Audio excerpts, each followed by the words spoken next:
দেখো আমরা কি কাজ করছি, ধানের কাজ। এখন ধানের কাজ, এখন তোমাদের সঙ্গে শুধু ধানের সব রকম কাজ আমরা শেয়ার করব।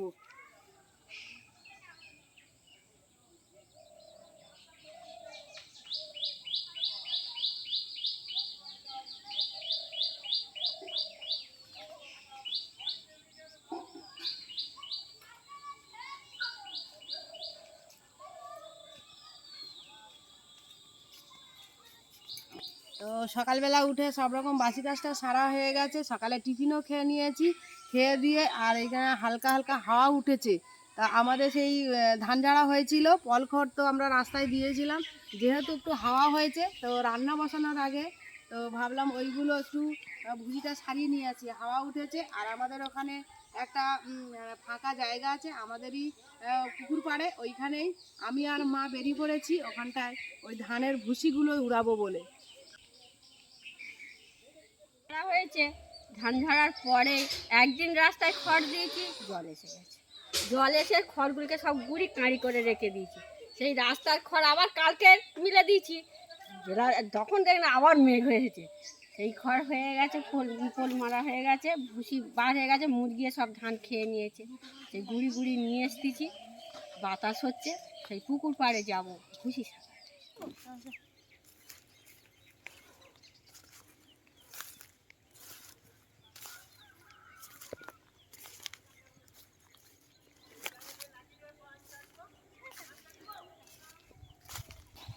হাওয়াটা বেশ হয়েছে, মাথা তাই না সব সরে যা, গায়ে পড়বে।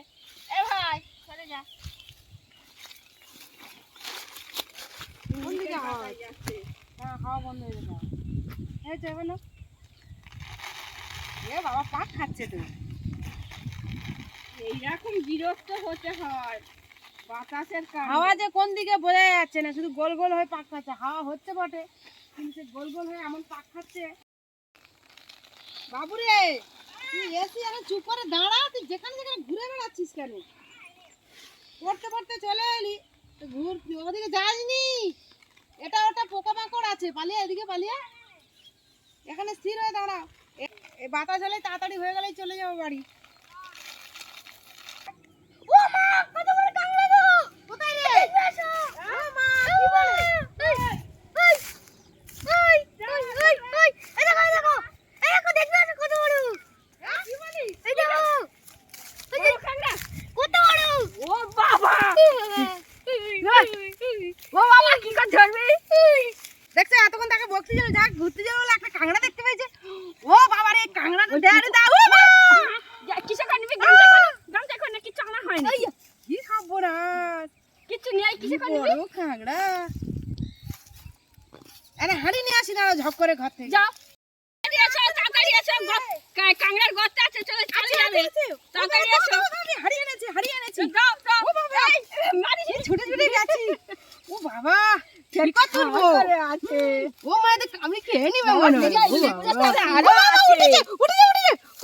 ও বাবা, এই পুকুরে আরো আছে গো, কখন পালিয়ে আছে জানো? খালের সঙ্গে যুক্ত না, ওই জন্যে কখন কাঁকড়া পালিয়ে আছে, কত কাঁকড়া ছেড়ে রেখেছিল। যা, কত পুরনো দেখো কাঁকড়াটা বন্ধুরা। ও আজকের মজা হবে এই কাঁকড়া দিয়ে খাওয়াটা, জমে যাবে। আমাদের এই পাশাপাশি দুটো পুকুর আছে, এই পুকুরে কিন্তু আমাদের যে নুনা মিন না কি বলে, ওই বাগদা চিংড়ি ছাড়া হয়, তার মধ্যে কাঁকড়াও চলে আসে। তো দেখো তার মধ্যে এই একটা কাঁকড়াটা মনে হয় রাত্রে আমাদের এই জমির মধ্যে মনে হয় উঠে চলে এসছে। আর কাঁকড়াটা সত্যি আমরা অনেক কাঁকড়া পেয়েছি অবশ্য পুকুর টুকুর ছেঁচার সময়। তো এটা হয়তো ছিল। আর একটা আমাদের পাশে আরো একটা পুকুর আছে, সেখান থেকে মনে হয় বেয়ে উঠে এসেছে। আমারটা দেখো পাক খাচ্ছে খালি। একে কি করে ভাঙবো, এ যা কুস্তি করতেছে আমার সঙ্গে। আর এটা দেখো মেয়ে কাঁকড়া, এর যা ঘি হবে সে বলার ধারণা কিছু করতে পারছি না, এতটাই ঘি হবে।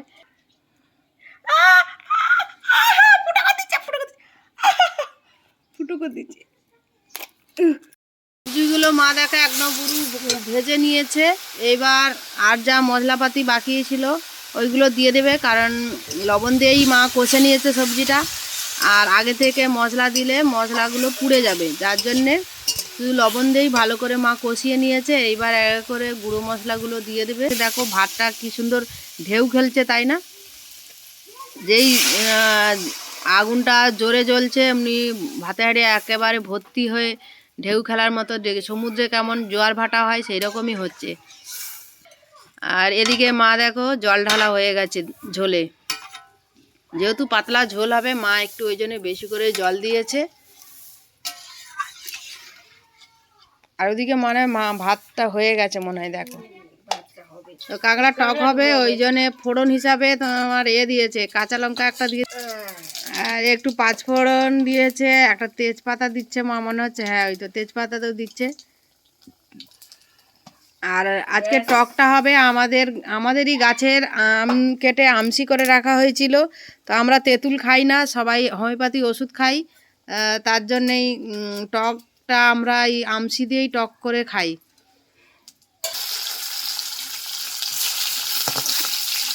দেখো একটা কাঁকড়াতেই একটা টক হয়ে যাচ্ছে, তার মানে কত বড়ই কাঁকড়া।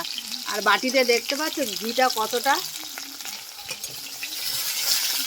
ঘিলুটা মা একটু ভেজে নেবে, নালে এস্টো গন্ধ করবে, ওই জন্য মা একটু ভেজে নিচ্ছে হালকা করে। তো কাদের কাদের টক টক বলছি, বেশ জিভে জল আসছে না? মেয়েদের, বিশেষ করে মেয়েরা একটু টক খেতে পছন্দ করে। তো টকটা তো সবারই প্রিয়। তো আজকে সেই টক রান্না করে তোমাদের মা দেখাচ্ছে। দেখো মায়ের হাতের কাঁকড়ার টক। কাঁকড়াটাই দেখো ভালো করে ভাজা হয়ে গেছে। আর কতটা কাঁকড়া, একটা কাঁকড়াই এক কড়া হয়ে গেছে। দেখো মার ওই যে আমসি, একদম ঘরে মায়ের হাতের আমসি আর মায়ের হাতের টক। আবার সেই আম গাছে বলেছি, আবার বেশি করে আম কেটে আমসি করে রেখে দিয়েছি সেই ঘাটের ধারে সেই গাছটা। আমাদের গাছে আমের মুকুল এসেছে। কার কার বাড়ির গাছে মুকুল এসেছে অবশ্যই কমেন্ট করে জানাবে। আর এই সময়টাই তো গাছের মুকুল আসবে প্রচুর। আমি 10 কিলোর মতন আমসি করেছি। আমাদের ঘরে 10 কিলো আমসি করা হয়েছে, আবার মা 20 কিলো আম বিক্রি করেছে। তাহলে বুঝতে পেরেছ একটা ছোট গাছ, বেশি বড় যে গাছ নয়, মোটামুটি মিডিয়াম সাইজের গাছটা। তোমাদের অবশ্যই আম ধরুক, তোমাদেরকে দেখাবো গাছটা কত বড়। বোল এসেছে বলছে মা, আমিও দেখেছি এসেছে। তো যাই হোক, তো এই আমাদের কাঁকড়ার টকটা চাপানো হয়ে গেল। কালারটাও দেখো বুদবুদ করে যে ফুটছে, ঘিলুটা দেখো একদম এর মধ্যে টকটা গাঢ় এসে গেছে না ফুটতে ফুটতে। ওদিকে আমাদের ওলকপি আলু সেদ্ধ হয়ে গেছে। এবার মাছগুলো ভাজা ছিল, ওই মাছগুলো মা এবার দিয়ে দিচ্ছে ঝোলে। আর এদিকেও আমাদের টক প্রায় হয়েই গেছে বলতে গেলে। এবার এদিকে টকও নাবিয়ে নেবে মা, ওদিকে মাছ দিয়ে একটুখানি ফুটিয়ে নেবে, নিয়ে ওটাও নাবিয়ে নেবে। হয়ে গেছে আমার এই কাঁকড়ার টক আর মাছের ঝোল এইখানেই শেষ করলো। রান্না আমার হয়ে গেল। আমি ক্যামেরাটা ধরছি, মা রান্না করছে, আর ক্যামেরা ধরার কেউ নেই, তাই দুজনে শাশুড়ি বৌমা মিলেই ভিডিওটা আজকে করছি। তো কেমন হয়েছে আমাদের এই কাঁকড়া ধরা রান্না বান্না সব কিছু অবশ্যই কমেন্ট করে জানাবে। আর কাঁকড়ার টক তোমাদের কার কার পছন্দ অবশ্যই কমেন্ট করে জানাবে। তো সবাই ভালো থেকো, সুস্থ থেকো। আর একটা লাইক, শেয়ার, কমেন্ট করতে কিন্তু কেউ ভুলো না। আর একটা সাবস্ক্রাইব করে দেবো। নমস্কার।